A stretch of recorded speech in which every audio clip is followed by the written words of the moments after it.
apakah ada pemilahan, kemudian diangkutnya gimana. Nah itu harus jelas. Ini kan selama ini kan masyarakat tidak tahu nih, hanya tahu buanglah sampah pada tempatnya gitu kan, bukan pilahlah sampah di rumah gitu kan. Makanya narasi itu harus diperbarui gitu.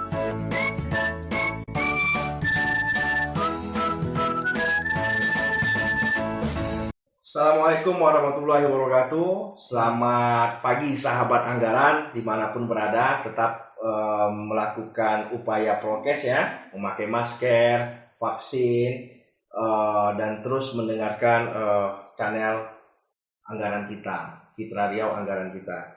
Sahabat anggaran, semoga sahabat anggaran sehat-sehat dimanapun berada.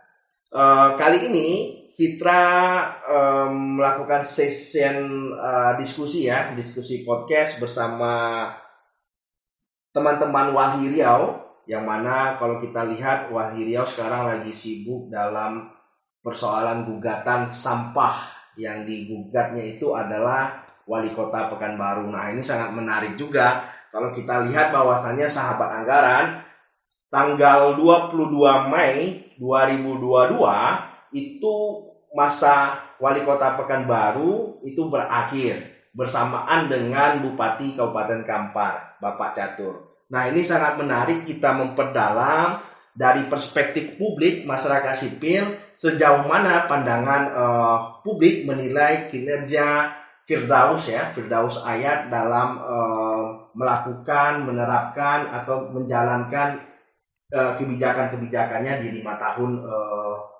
kepemimpinannya. Nah, ini menarik, saya sudah bersama dengan Bapak Ahlul ya. Bapak Ahlul, saya panggil Bung Ahlul saja. Ya. Bung Ahlul ini merupakan divisi advokasi ya. Manajer ya? Koordinator divisi advokasi. Selamat pagi. Pagi. Bung Ahlul. Salam Adil Lestari. Oke, salam Adil dan Lestari. Bung Ahlul, gimana? Sudah booster kan? Booster belum, mana kemarin COVID. Oh, kan kita nggak pakai masker, berarti sudah aman ya, insyaallah ya. Bulan ini booster. Bulan ini. Ya.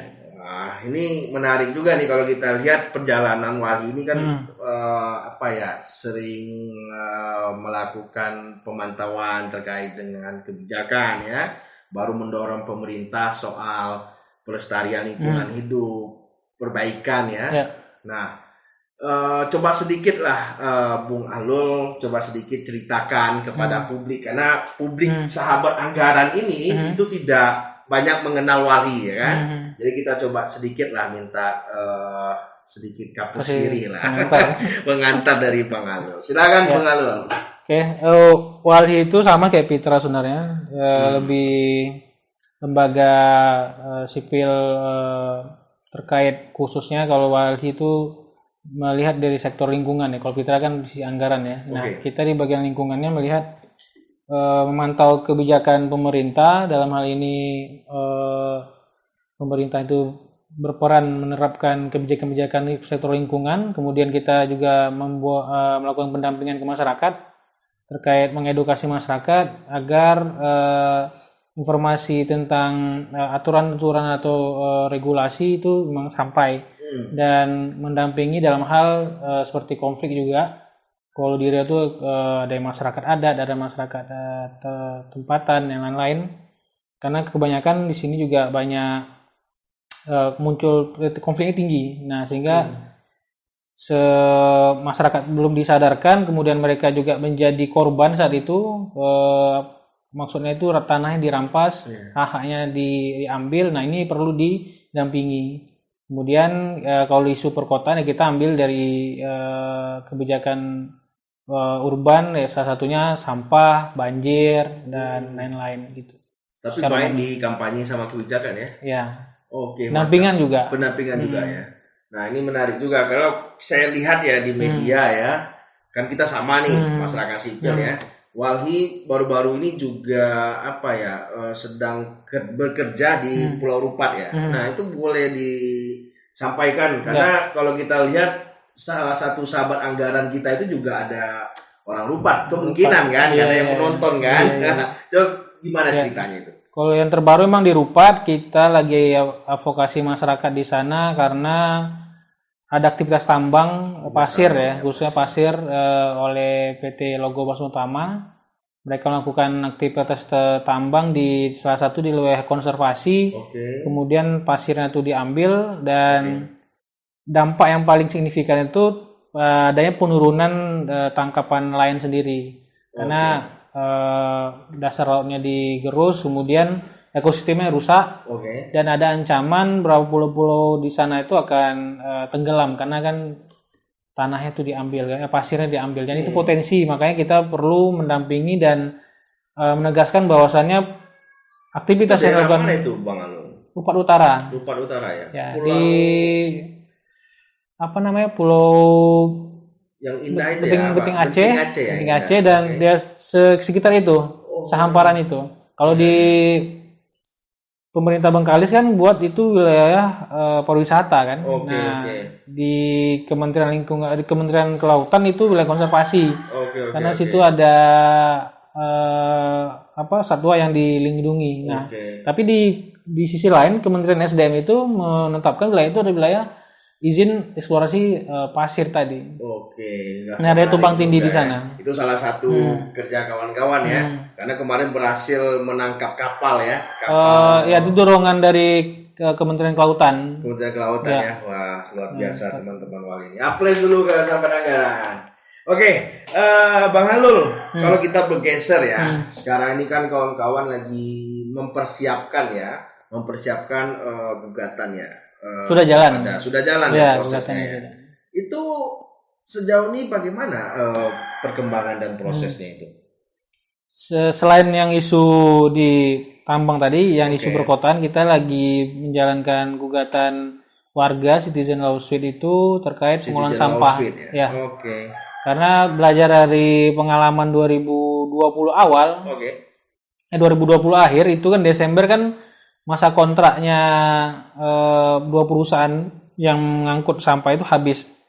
Menjelang Desember. Dua perusahaan. Ya, dua perusahaannya apa aja tuh?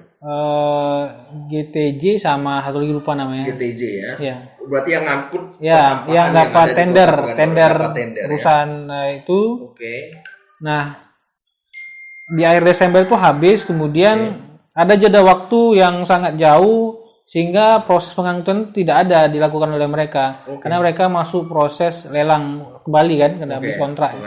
Nah, di saat itu sampah nggak terangkut dan ini kan jadi timbulan sampah, tumpukan sampah banyak. Kemudian penanganan dari pemerintah itu sangat lambat waktu itu. Nah, kita hitung tuh hampir 3 bulan itu sampah nggak terangkut.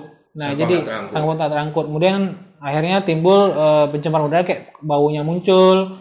Kemudian banyak sampah-sampah yang tak terolah masuk ke selokan, parit dan lain-lain gitu. Nah, kita juga merasa kenapa tidak ada penanganan secara langsung gitu. Seharusnya kan kami melihat menjelang kontrak itu habis, seharusnya mereka sudah mempersiapkan strategi untuk sambil prosesnya lelang jalan, tapi ada proses pengangkutan dilakukan oleh pihak pemerintah sebelumnya. Seharusnya jangan sampai ada jeda ya. Karena itu kan mereka udah tahu akhir batas kontraknya habis kan. Tapi kita nggak tahu kenapa itu lambat gitu kan. Nah, sehingga kami melihat perlu adanya dorongan kebijakan. Seharusnya si Pemko itu tidak perlu lama-lama karena mereka punya kewenangan dan kekuasaan, dia pemegang kekuasaan di kota, bisa menerapkan kebijakan langsung gitu kan. Nah, kami ngambil dari sisi sebagiannya itu bahwasannya yang muncul itu sampah paling banyak adalah sampah plastik itu. Sampah plastik ya. Ya, kami lihat juga di lapangan itu sampah di beberapa tempat pembuangan sementara, TPS sementara itu yang legal itu tidak banyak. Kemudian yang ilegal banyak. Kemudian di tempat TPS itu tidak ada wadah pemisahannya. Jadi satu tempat. Nah, kami lihat itu tidak masuk dalam aturan. Seharusnya kan di titik tempat pembuangan sampah sementara itu ada tempat dipisah. Jadi sampah organik sama anorganik gitu kan. Dan tempatnya itu permanen minimal kan. Nah, ini kan tidak banyak dilakukan oleh pemerintah. Jadi banyak masyarakat itu membuang di tempat-tempat yang ilegal gitu, tepi jalan misalnya gitu kan. Jadi muncul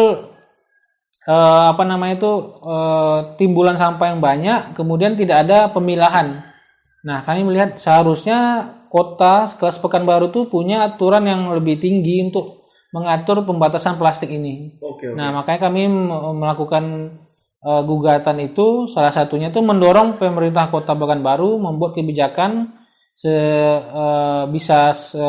keputusan wali kota atau perda terkait pembatasan plastik gitu. Nah, jadi kita harus mulai belajar membiasakan mengurangi kantong plastik.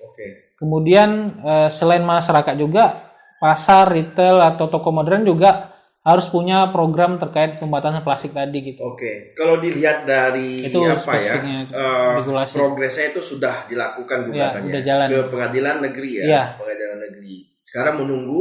Sekarang lagi pembuktian barang bukti. Jadi kita lampirkan bukti-bukti kayak lampiran koran, kemudian data-data, timbulan sampah dan kajian-kajian yang memperkuat gugatan kita ini. Nah, yang melakukan gugatan itu bukan walhi kan, tapi masyarakat publik kota. Ya, kita mau wadahi. Jadi walhi sama LBH itu bikin koalisi sapu bersih yang menyusun draft gugatan dan mencari barang bukti untuk memperkuat gugatan. Tapi yang menggugat itu warga negara, dalam hal ini 2 orang, Bang Riko dan Kak Ayu. Oke, seberapa besar setiap tahun tonase sampah? Kalau dari data resmi, kemudian dari pemberitaan itu sehari itu ada 1.000 ton. 1.000 ton sampah ya. Komposisinya campur tuh. Ada yang organik, anorganik, kayu, besi dan lain. Itu belum dipilah. Nggak ada upaya pemilahan itu. Kalau di aturan ada. Seharusnya dari sampah rumah tangga, seharusnya itu udah mulai dipilah. Nah, kita juga harus membiasakan di rumah-rumah kita masing-masing tuh ada tempat pemilahan juga. Kemudian dari kitanya sendiri juga harus mengurangi konsumsi plastik itu tadi. Nah, makanya kita dorong juga harus bawa kantong yang ramah lingkungan. Jadi kita belanja kita harus bawa. Dan kita misalnya harus standby gitu kantong itu. Jadi kita ketika belanja tuh nggak ambil plastik lagi dari pasar atau retail atau swalayan lagi gitu. Kita punya sendiri. Jadi membantu mengurangi konsumsi plastik tadi gitu. Nah, kalau kita lihat tadi Bang Alul kan kalau udah bercerita ya soal perkembangannya sekarang ini tinggal menunggu pembuktian ya, pemanggilan lagi untuk bukti ya. Ya. Nah, koalisi sapu bersih ini ada berapa orang yang melakukan gugatan? Kan kalau kita melakukan citizen lawsuit itu kan terdata berapa masyarakat. 2 orang. 2 orang masyarakat. 2 orang. Itu kalau dalam kalau kita ngukur kekuatan ya strategi. Seberapa optimis kawan-kawan memenangkan gugatan ini? Kalau dari lihat kondisi sekarang itu, seharusnya pemerintah Kota Pekanbaru tidak melihat gugatan ini sebagai lawan tanding. Seharusnya jadi berkolaborasi. Karena kan masyarakat ini sebagai pemantau kekuasaan dan mengingat pemerintah yang berkuasa agar menjalankan aturan seharusnya kan. Nah, kita sebenarnya memperkuat itu. Tidak digambarkan sebagai kalah menang sebenarnya. Nah, seharusnya mereka merespon niat baik kita ini dengan mengeluarkan kebijakan yang kita dorong tadi gitu. Nah, sehingga jangan sampai ini sebagai sesuatu yang mengacaukan pemerintahan itu tidak mungkin, tidak ada niat seperti itu. Tapi kan untuk memperbaiki harus melihatnya seperti itu. Kawan-kawan melakukan gugatan itu bukan ingin menyalahi wali kota ya, bukan. Tapi kalau menyalahi dalam konteks dia lalai dalam tidak menjalankan peraturan yang sudah ada gitu. Kalau kita lihat ya, saya baca Perda 08 tahun 2020 tentang kebijakan pengelolaan sampah itu 2018 ya. 2020 ya? 2018 2020. 2018. Perda Pekanbaru pengelolaan sampah. 2018 ya. Nah, itu kan sudah mengisikan bahwasannya di dalam Perda itu ada beberapa tujuan ya. Kalau kita lihat misalnya 1, mewujudkan lingkungan hidup, menjaga kelestarian, meningkatkan peran, keempat menjadikan sampah sebagai sumber daya yang memiliki nilai tambah ekonomi. Nah, menurut kawan-kawan Perda 08 itu sudah terimplementasi nggak? Sudah berjalan nggak? Kalau kami lihat tuh Perda ini masih umum ya. Dia lebih turunan dari dari Undang-Undang Pengelolaan Sampah Nasional. Jadi Undang-Undang Pengelolaan Sampah Nasional itu turun lagi di Perda Kota ini. Nah, itu isinya kebanyakan sama. Nah, seharusnya kan bagi Pekanbaru tuh harus ada aturan yang spesifik mengatur, khususnya sampah-sampah tadi khususnya plastik gitu ya. Kemudian diatur serinci mungkin, karena kalau misalkan itu tidak diatur, sehingga timbul masalah ini siapa mengelola ini. Aturan tidak ada yang mengikat. Jadi harus bikin aturan baru gitu kan. Nah, kalau memang ada bikin aturan baru, kita mendorongnya bikin peraturan wali kota atau peraturan perwako atau perda khusus plastik. Untuk integrasi dari perda untuk memperkuat pengolahan sampah secara besar. Jadi kita harus ada peraturan spesifik. Kalau perwako itu nggak ada ya sama sekali. Ini sudah 10 tahun loh. Kalau terkait pengolahan sampah yang kami lihat itu surat edaran ada, instruksi wali kota, perwako juga ada, tapi lebih menyasar internal pemerintahan dan tidak runut peraturannya itu. Misalkan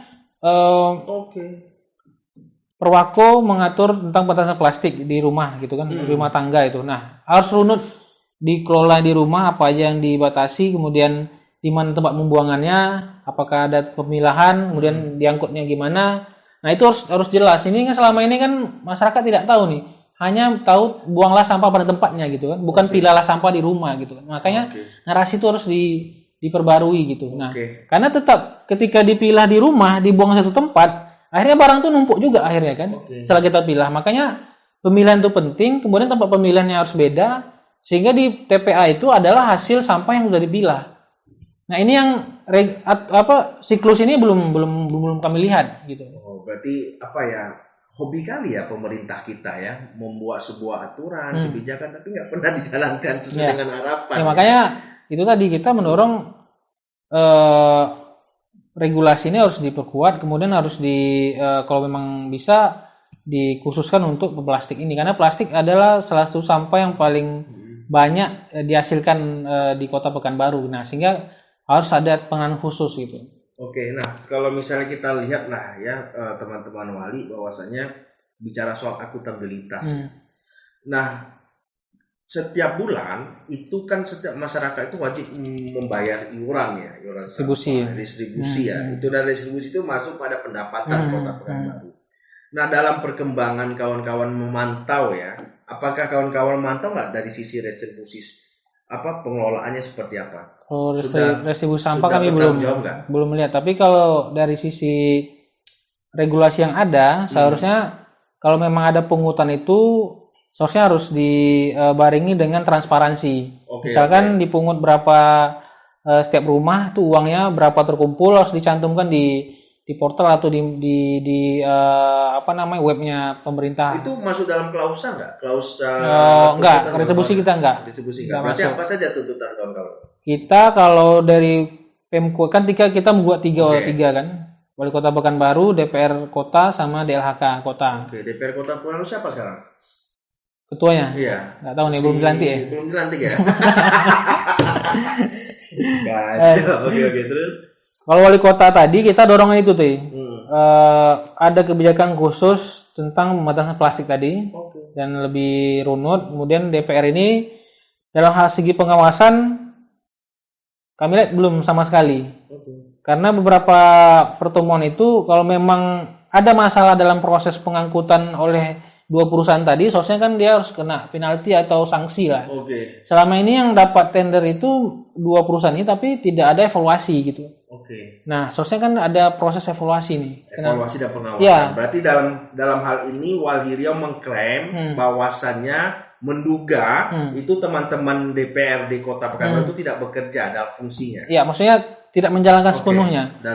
Karena kita tidak melihat sanksi yang dikeluarkan atau memang kenapa hanya dua ini yang diberikan kewenangan dalam proses pengangkutan gitu.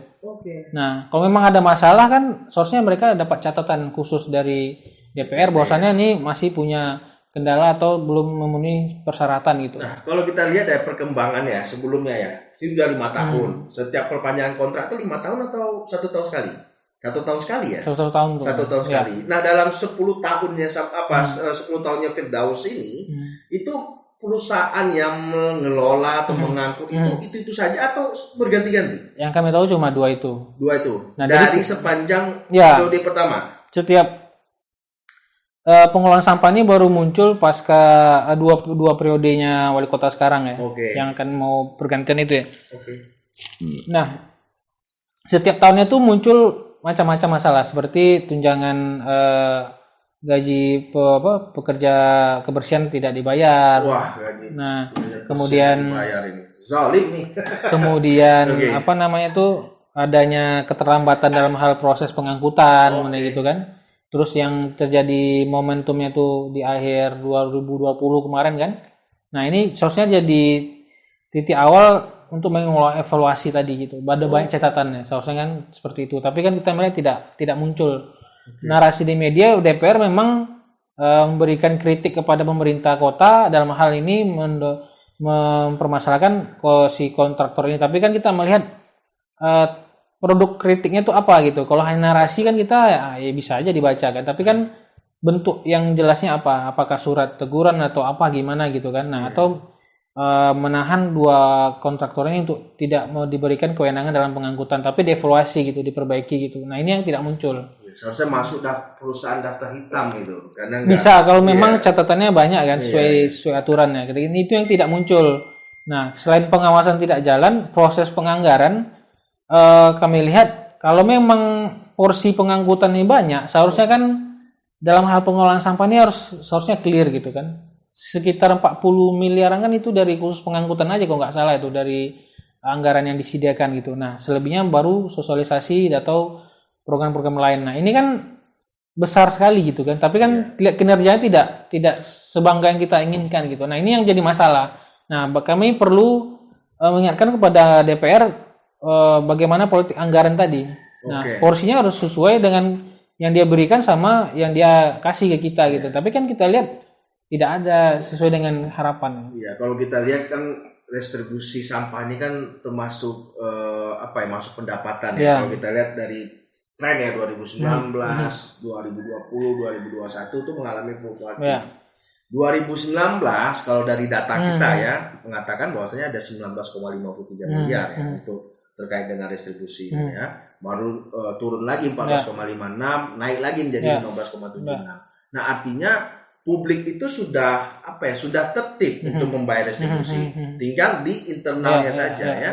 Berarti sejak langsung kawan-kawan sudah menjelaskan bahwa akuntabilitas pengerjaan itu juga tidak berjalan. Ya, kalau memang masyarakatnya udah menjalankan kewajiban mereka, harusnya pemerintah memberikan pelayanan tadi kan dalam hal menyediakan fasilitas pengelolaan sampah yang baik gitu. Nah, itu yang seharusnya disediakan gitu. Nah, tapi juga diingat ke depan itu juga konsumsi masyarakat juga tinggi kan. Nah, perlu disediakan tempat penampungan sampah tadi. Nah, salah satunya itu selain tempat sampah, ada dorongan pembatasan tadi. Plastik, karena konsumsi plastik, kita harus tahu plastik itu agak sulit diurai. Nah, makanya harus dipikirkan bagaimana pembatasannya harus bisa berjalan gitu. Pernah melakukan ini nggak? Ada rencana teman-teman melakukan audit ini nggak, restribusinya? Karena kalau kita lihat kan dari catatan Fitra bahwasanya restribusi sampah itu menurun, mengalami fluktuatif ya, tinggi, naiknya sedikit 2021. Tapi tonasinya terus meningkat. Apakah di sini dari sisi akuntabilitasnya itu tidak ada atau hanya tidak terdata dengan baik? Karena kalau kita lihat di kota-kota besar kayak Jakarta itu kan sudah pakai elektronik pembayarannya. Kalau ini kan masih kutip-kutip. Nah, itu tuh kami bilang tadi, kalau seharusnya kan harus ada dorongan keterbukaan dulu. Memang kalau memang ada retribusi, berapa yang didapatkan misalnya per bulan atau berapa bulan gitu. Nah, kemudian wilayah mana aja yang potensi retribusi tinggi, kemudian alokasi anggarannya digunakan untuk apa? Misalkan dikembalikan lagi untuk program pengelolaan sampah kah? Atau masuk ke kas daerah dulu, kita kan nggak tahu nih. Nah, ini yang seharusnya disampaikan gitu. Kemudian pengutipannya secara manual itu kan jadi salah satu dugaan tidak terrealisasi secara penuh nanti takutnya kan. Kalau pakai elektronik juga, ya sosialisasi kan kita melihat belum banyak, belum masif. Nah, ini juga kami banyak belum dapat info juga bagaimana sosialisasi ini berjalan, kemudian targetnya capainya seperti apa itu kan tidak muncul. Orang kan dorong pemerintah dorongannya retribusi gitu, tapi kan retribusinya udah sejauh apa, programnya udah sampai mana itu yang belum muncul gitu. Anggaran penanganan sampah juga turun, Bang. Nah itu 2019 93, 2020 95, 2021 84. Nah, artinya ya harus punya serius lah, harus punya political will ya soal anggaran ya, harus ada duduk bersama antara DPRD kota dengan wali kota. Ya, karena kalau tidak diperbaiki tahun depan kayak gitu juga kejadiannya ya kan. Nanti alasannya anggarannya sedikit ya kan? Karena kan harusnya belajar dari 3 tahun belakangan itu benar, memperbaiki kebijakan khususnya sampah. Oke. Nah, kalau kita lihat ya Bang ya, tadi Wali sudah bercerita. Nah, selanjutnya misalnya kalau kita lihat kapan proses pemanggilan pembuktian data-data ini?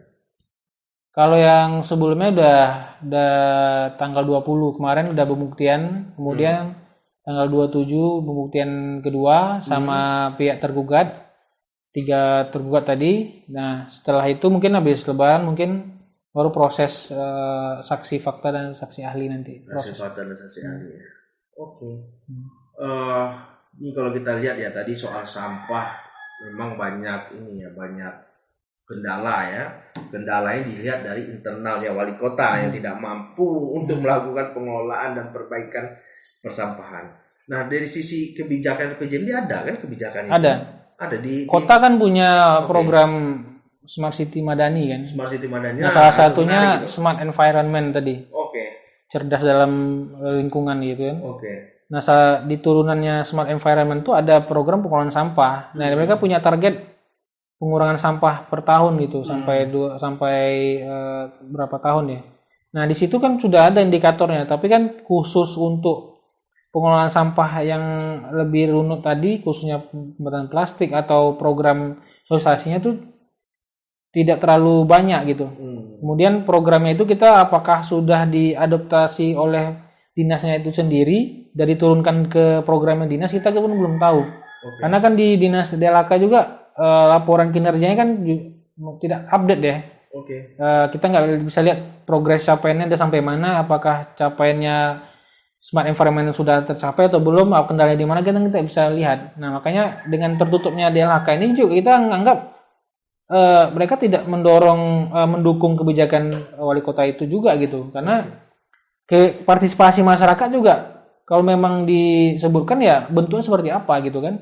Nah, kalau memang bentuknya sebagai mendorong ya gugatan ini salah satu partisipasi masyarakat gitu untuk memperbaiki capaian yang belum tercapai tadi seharusnya gitu. Mereka nganggapnya seharusnya seperti itu. Partisipasi kita itu sebagai masukan atau dorongan untuk memperbaiki pengelolaan sampah yang masih terkendala tadi gitu. Nah, sampai sekarang kita melihat belum ada nih. Kalau memang wali kotanya sekarang udah mau habis, seharusnya kan ada evaluasi program ini tadi nih. Iya seharusnya. Seharusnya evaluasi sampai mana, capaiannya sampai mana. Biar nanti wali kota yang PJS pengganti sementara ini juga belajar, yang belum tuh ini, yang sudah tuh ini gitu. Tidak mengulang dari awal lagi. Nah, ini kan tidak ada. Seharusnya dilakukan evaluasi yang mendekati itu ya, kebijakan-kebijakan lain apa yang sudah tercapai. Ya, betul. Bukan pergi ke Turki kan.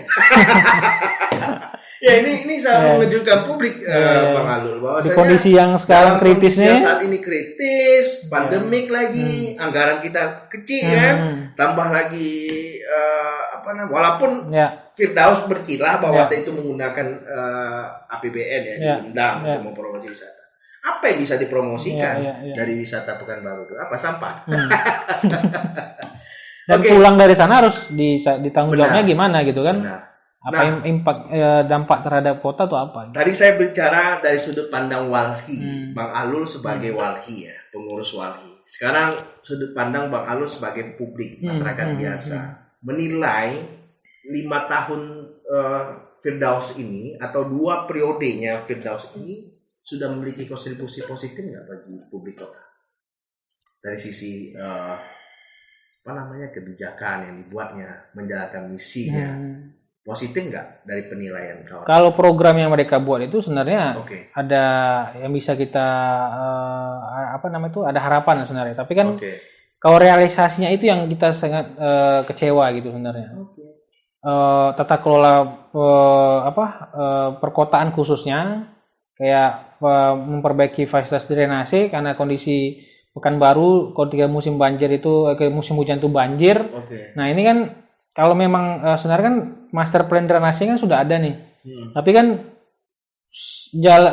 di tahun ini apakah sudah sampai mana implementasi progres di mana perluasan drainase atau perbaikan drainase itu kita tidak tahu infonya itu. Oke. Kemudian transparansi ya. Transparansi. Ya, kalau kita lihat Pekanbaru dari penilaian Fitra setiap setahun sekali itu rendah kali transparansinya. Tidak, dan rendah kali dilakukan penilaian Fitra rendah dalam pemantauan Fitra tracking Fitra, tapi nggak ada upaya perbaikan oleh Firdaus itu. Nah, itu menjadi sebuah catatan juga.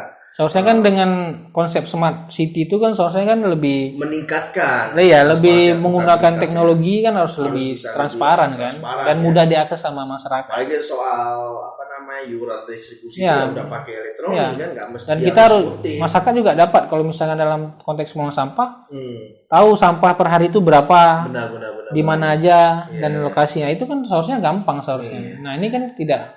Semua dibuat bisa. Apalagi kalau kita baru-baru ini lihat Bang Adul dari sisi parkir ya. Parkir kan sudah pakai elektronik, tapi 1-2 hari aja berjalan. Ya, itu dia. Habis itu nggak ada evaluasi pengawasannya, itu makanya lemah. Jadi kalau menurut pandangan Bang Adul, Firdaus dan Ayat ini gagal atau berhasil? Nah, kita harus cek indikator semua. Kalau dalam kalau dari sampah, kalau konteksnya pengelolaan sampah dan isu perkotaan ya masih belum bisa kita harapkan ya dengan gagal ya. Bisa bilang gagal. Ya. Karena kan udah 2 periode ini tidak ada prioritas yang mana nih sebenarnya, sampah kah atau banjir kah? Ini kan 2 hal ini yang paling dominan selalu muncul. Nah, ini penanganannya itu kita belum banyak lihat manfaatnya gitu kan. Kemudian dari kebijakan pengelolaan isu banjir ini kan dianggaran kan juga kadang-kadang turun dan naik gitu kan. Nah, ini kan juga jadi kendala juga. Nah, seharusnya kan dengan jaringannya pemerintah kota ini seharusnya bisa menggait program dari luar, tidak mengharapkan APBD kota aja kan. Seharusnya kan lebih cerdas lah untuk melihat bagaimana mengambil peluang di luar gitu. Kalau kita bicara cerdas, Firdaus cukup cerdas untuk mengambil peluang. Salah satunya kalau kita lihat proyek IPAL yang menggunakan anggaran APBN. Tapi Firdaus tidak melihat efek panjangnya, bagaimana ukuran ekonomi masyarakat tempatan. Contoh kalau kita lihat di daerah-daerah jalan, daerah Sukajadi itu banyak proyek IPAL dulu ya, itu juga mematikan perekonomian masyarakat UMKM. Nah, itu pandangan kawan-kawan, kalau misalnya sedikit ya membaca ya. Ini karena tadi kita bicara soal seputar sampah, kalau dari soal IPAL sendiri, dari pandangan kawan-kawan itu seperti apa? Kalau IPAL itu kan memang saluran tempat pembuangan air limbah domestik ya. Rumah tangga dan industri itu. Nah, itu seharusnya kalau dalam sisi pengelolaan perkotaan sebenarnya bisa menunjang agar tidak ada pencemaran lingkungan.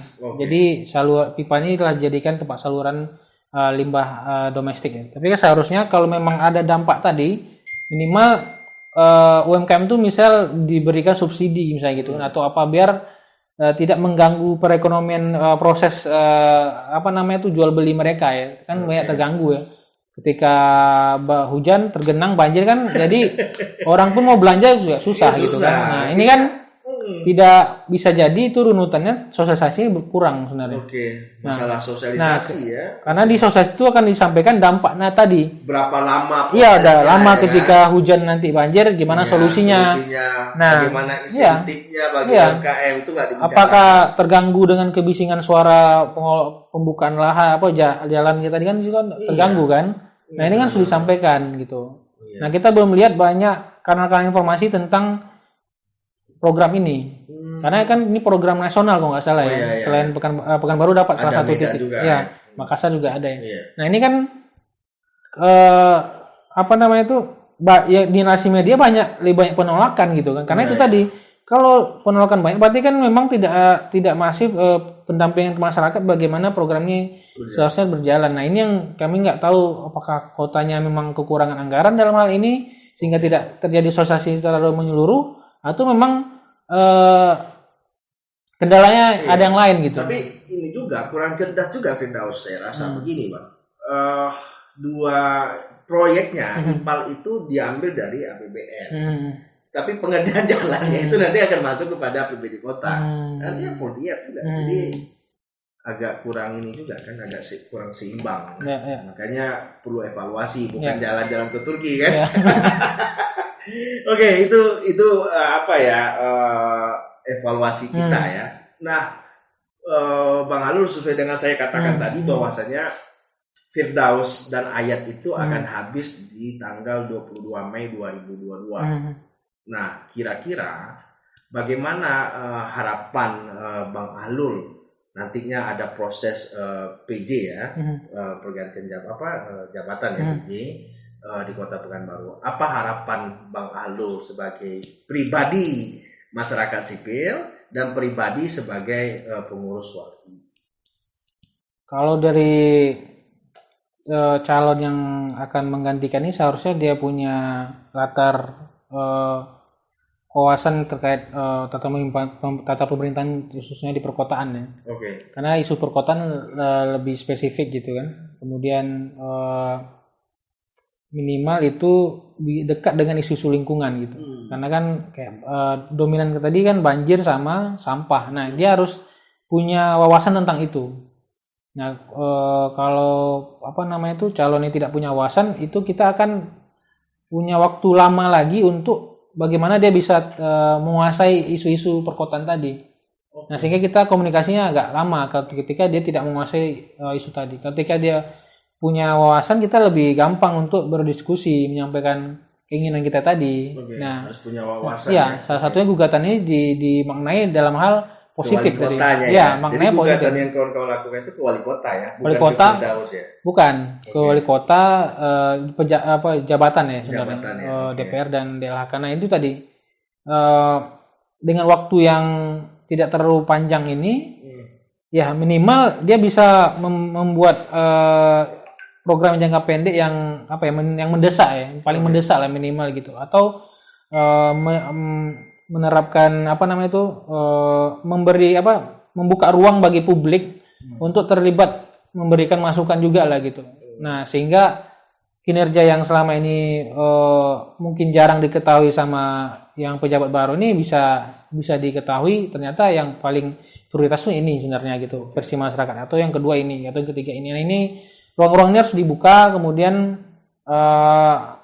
ketika ada wali kota yang definitif, nah ini bisa menjadi bekal nanti untuk program dilakukan, dimasukkan di program jangka panjangnya wali kota terpilih nanti.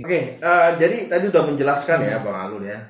Kalau kita bicara strategi ke depan, upaya advokasi yang lagi dilakukan oleh kawan-kawan soal gugatan ini apa?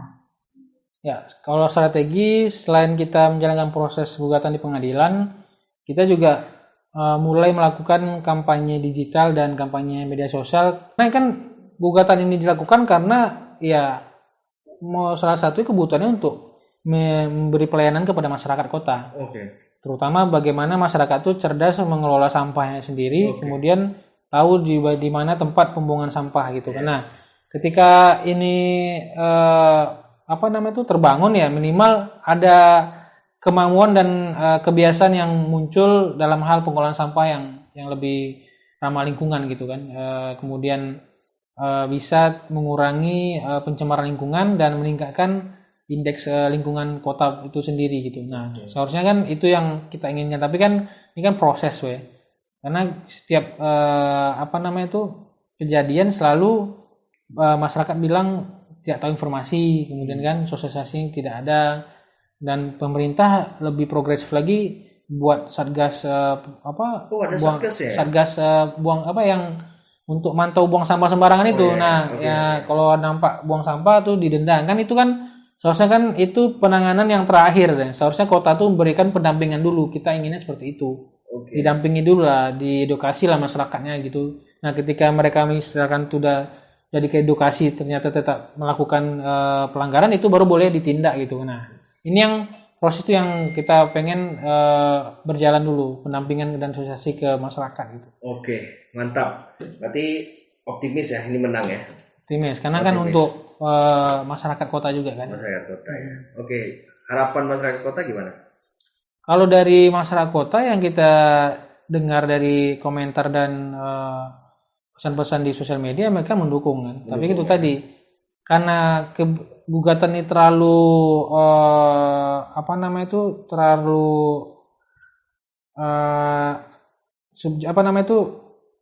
luas, kemudian seharusnya kita ramu lagi lah, kita rampingkan biar lebih ringan lagi dibaca sama masyarakat gitu. Jangan sampai mereka tidak tahu yang kita gugat itu apa sebenarnya gitu. Nah, itu yang kita inginkan sebenarnya. Ya, masyarakat harus tahu nih apa yang dilakukan oleh wali terutama soal dorongan perbaikan ke depan. Itu harapannya kan. Gugatan ini adalah dorongan perbaikan ke depan yang dilakukan oleh wali kota. Berarti gugatan ini bukan ke Firdaus tapi wali kotanya, jabatannya. Oke, terima kasih Bang Adul sudah memenuhi undangan kita di Rumah Rakyat Rumah Rakyat Fitra ya. Ke depan nanti kita akan coba diskusi dan sharing lagi soal seputar isu-isu dan advokasi. Sahabat Anggaran, itu tadi dialog pagi kita. Diskusi podcast kita bersama koordinator advokasi Walhi Riau yang sedang tahap ini dalam proses gugatan citizen lawsuit terhadap pengelolaan sampah di Kota Pekanbaru. Oleh karena itu maka kita minta dukungan publik Kota Pekanbaru untuk bisa bersama-sama untuk mendorong pemerintah dalam memperbaiki pengelolaan persampahan di Kota Pekanbaru khususnya. Terima kasih sahabat Anggaran, saksikan terus channel Anggaran kita di YouTube Fitra Riau dan jangan lupa conteng, like dan share video-video menarik kita. Terima kasih. Assalamualaikum warahmatullahi wabarakatuh.